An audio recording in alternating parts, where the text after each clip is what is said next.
We now begin the discussion on the arabesque from the 24 pieces in freestyle by the late 19th century French Romantic composer Louis Vierne. I will play the melody at the beginning and then I will talk about the phrase.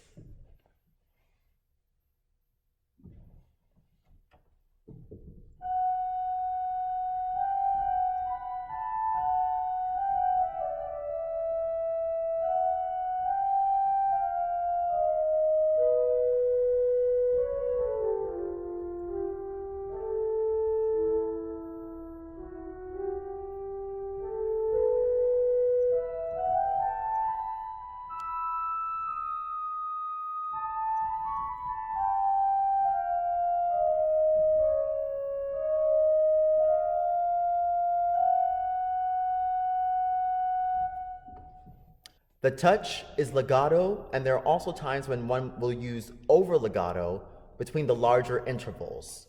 For instance, between the F sharp and B.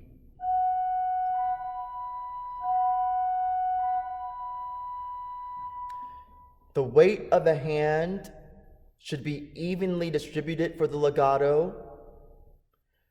Dr. Jeanette Fishel, chair of the organ department at Indiana University, talks about the hand being in an avocado shape. The fingers are inactive, and the forearm and the wrist guide the hand to play the shape. The attacks into the key are slow, and the releases are also slow.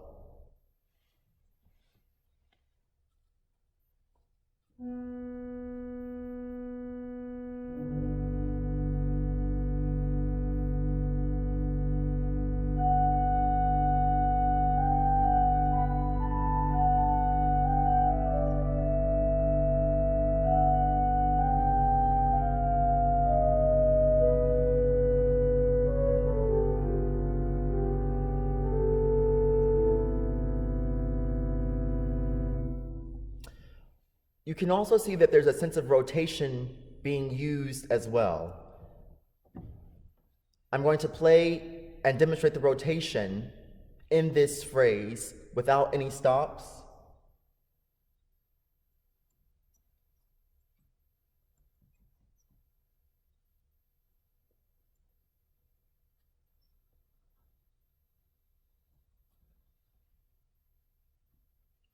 Right, so you see how the hand follows in the direction of the musical line and the rotation follows as well.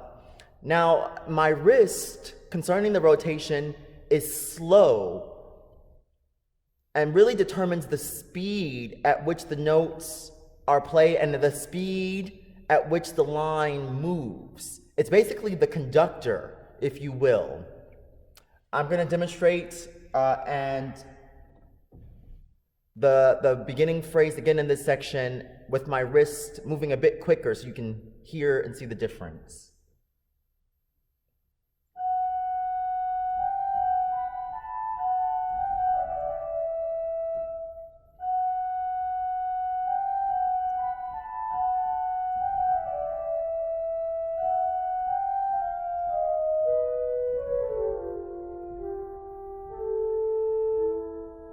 My fingers were also moving a bit quickly as well. And so that kind of puts stress on the entire hand when the conductor is out of sync, basically, with the context of the music, and not allowing for the natural shape and flow of the line to take place. The next thing that I would like to talk about in this section is the idea of the continuous legato slur. And this term can be found in the Jean Laudvig book on historical performance practice, part 2, under romantic interpretation and romantic phrasing and slurring. And with the continuous legato slur, basically, you have a group of notes under a slur that are played legato. And the question is, what do you do at the end of the slur? And according to the French Romantic practice and according to Vierne himself when he played his music, there wasn't an audible break in between phrases. So in the Loudvik book, it suggests that you can put an emphasis on the first note of the next phrase without breaking the line. I'll demonstrate.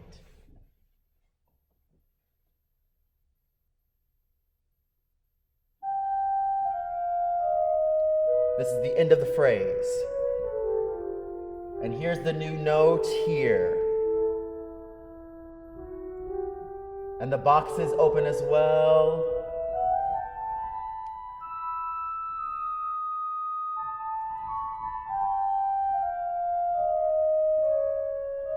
New phrase here.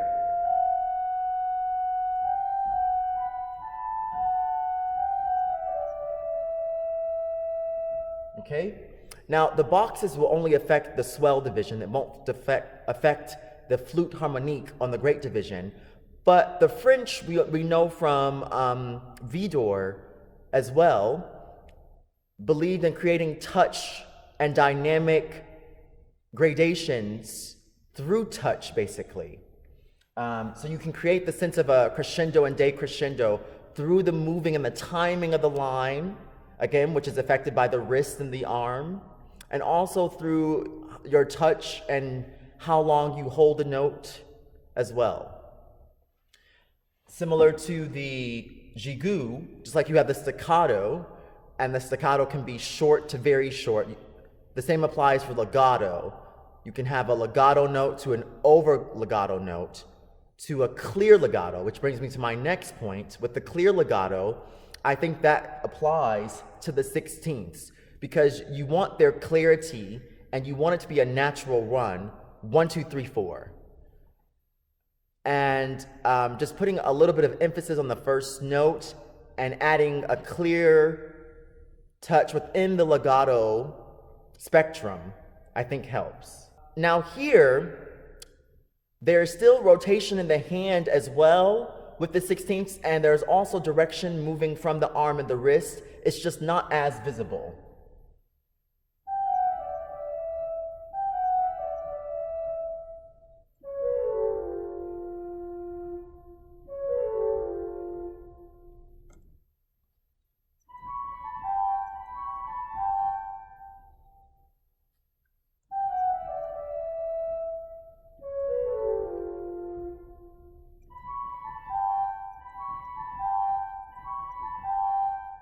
It's a smaller rotation. Yappa-pa-pa-pum, yappa-pa-pa-pum, versus having to play intervals because the 16th notes are always going in consecutive order. The next section, I would like to talk about, again, how one approaches the phrasing and the continuous legato slur. Now here what's different is that the phrase begins with the group of 4/16ths. So the connection is going to be a bit different.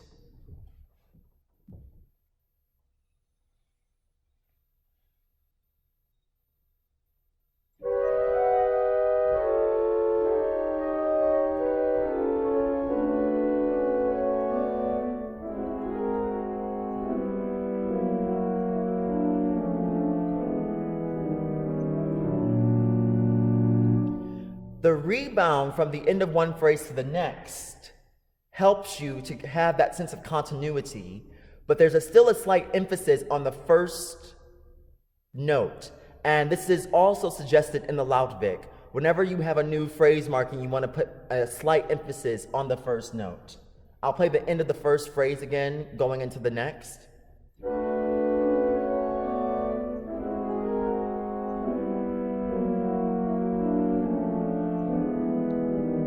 Next phrase.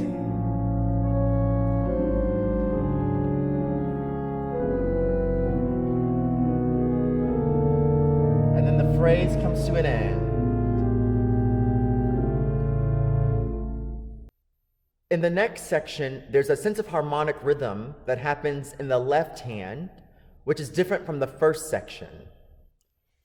long, short, long, short, short, short, short.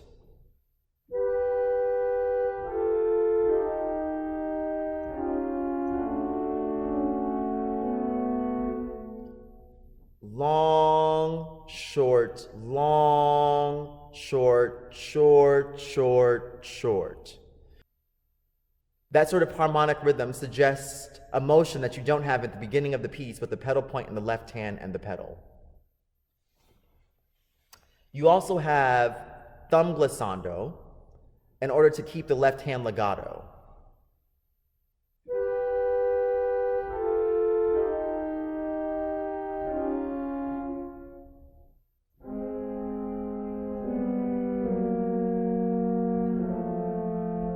The weight of the hand has to be even. The thumb is light and not heavy, and the weight is evenly distributed in order for the thumb to easily slide. Next section, we have legato chords. Thinking about voicing the top note helps to put emphasis on the melody, which has to be legato, and also keeps the thumb light and allows for ease of motion in the hand.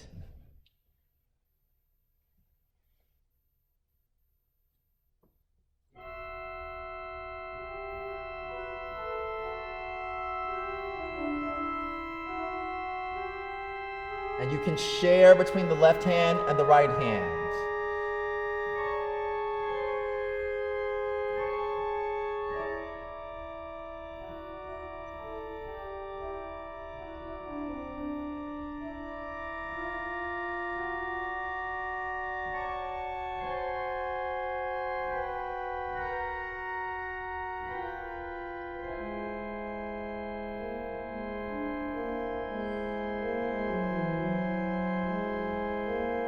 Here it's with one hand.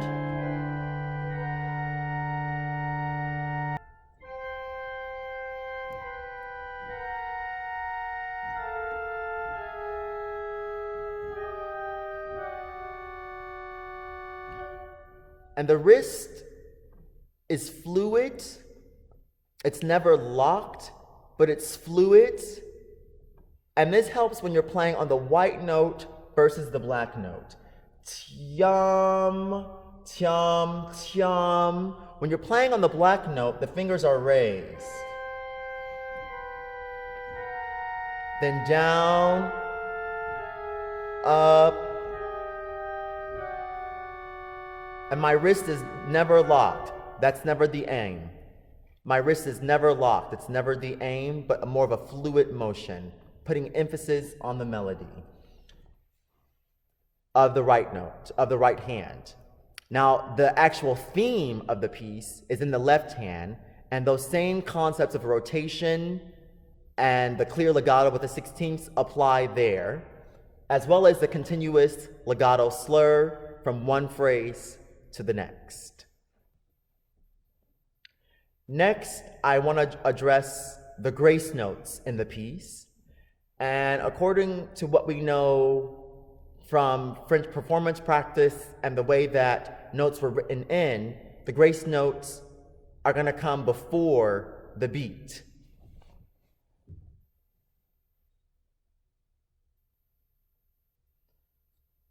Tum, tum, tum, tum, tum, tum, tum.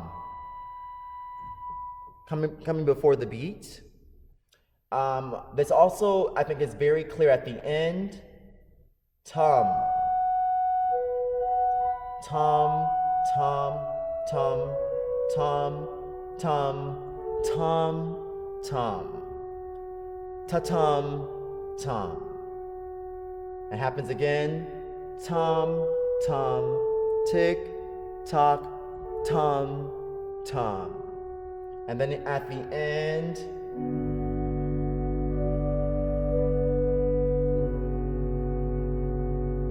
before the beat,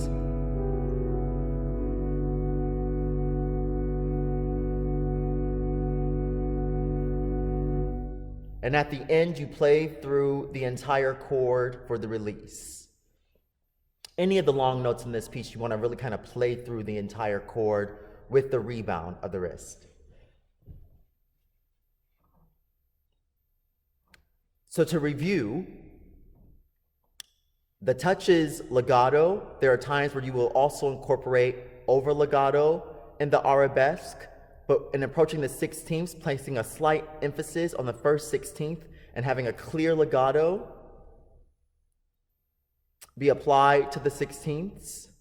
The weight is evenly distributed, and the hand in the avocado shape or doorknob shape, if you would like to think of it that way, determines the line. The slow movement of the wrist and the slow motion in and out of the key of the fingers helps to achieve, especially the over legato and the sense of timing in the line. And when you get to the chords in the piece, having the weight be distributed on the outside of the hand, favoring the top note and keeping the thumb light as well. And just noticing the white note versus the black note in the fluid motion of the wrist. These are the concepts to incorporate in this piece, the Arabesque by Louis Vierne.